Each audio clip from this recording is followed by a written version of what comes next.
अंजुम खिदवाई। एक बादशाह था, इसकी 7 लड़कियां थीं। वो उन 7 से बेहद मोहब्बत करता था और उनके हर आराम का ख्याल रखता था।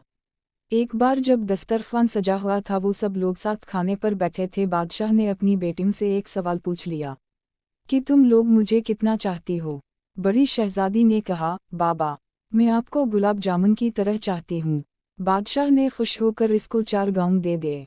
दूसरी ने कहा, मैं आपको बर्फी की तरह चाहती हूँ। बादशाह ने उसको काफ़ी बड़ा इलाका बख्श दिया।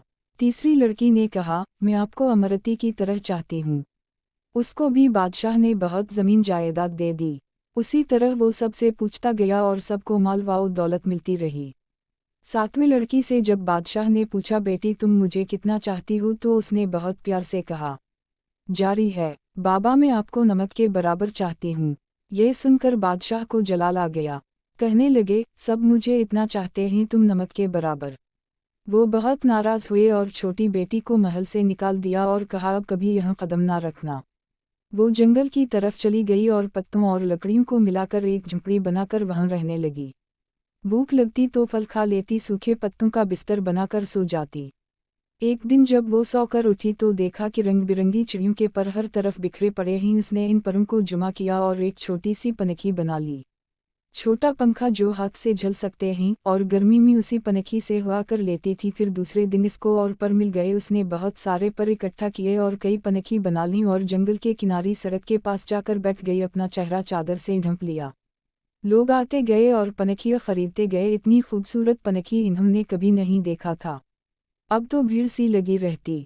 एक बार शहजादे का इधर से गुजर हुआ, उसने इतने खूबसूरत पंखे कभी नहीं देखे थे, सारे खरीद लिए। फिर शहजादी से पूछा, तुम कौन हो?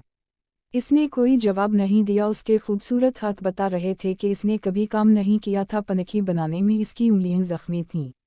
शहजादा इसके पीछे जंगल आ गया और जब इसको पता चला कि वो शहजादी है और सज़ा काट रही है तो बहुत गमज़दा हुआ। वो अपनी सल्तनत पर वापस गया और वालिदैन से सारा माजरा कह सुनाया। उन लोगों को भी दिख हवा और वो अपने बेटे की बारात जंगल लेकर आ गए। दोनों की शादी हो गई, मगर शहजादी अपने वालिद को बहुत याद करती थी। वो खुश नहीं रहती थी। एक दिन उसने शहजादे से कहा कि वो अपने वालिदैन की दावत करना चाहती है और इनसे मिलना चाहती है। शहजादे ने ज़बरदस्त दावत का इंतज़ाम किया और बादशाह को दावत दी। शहजादी ने कहा, सारा इंतज़ाम आप देख है, मगर अपने वालिदैन और बहनों के लिए खाना मैं खुद तैयार करूँगी। सारे मेहमान आ गए। कई दस्तरखान एक साथ लगे और बादशाह और शहजादियों के लिए अंदर इंतज़ाम किया गया। वो जब खाना खाने बैठे तो उनकी बेटी सामने आकर बैठ गई। इसने नकाब पहन रखा था। जब बादशाह ने पहला नवाला लिया तो खाने में नमक नहीं था। दूसरी डिश निकाली, वो भी बग़ैर नमक के थी। तब उनको बहुत गुस्सा आया कि मुझे बल्ला कर यूँ बग़ैर नमक का खाना खिलाया गया। तब छोटी शहजादी ने अपनी नकाब हटाई और कहा, बाबा, मैं आपको नमक के बराबर चाहती हूँ। यही कहा था मैंने। नमक के बग़ैर किसी चीज़ में लज़्ज़त नहीं होती। बादशाह चौंक उठा। फिर इसने आगे बढ़कर बेटी को गले लगा लिया और इसकी आँखें भर आईं। बेटी से माफ़ी मांगी तो शहजादी ने कहा, कोई बात नहीं बाबा, अल्लाह तो सबका है। आप परेशान ना हो, मैं अब बहुत खुश रहती हूँ।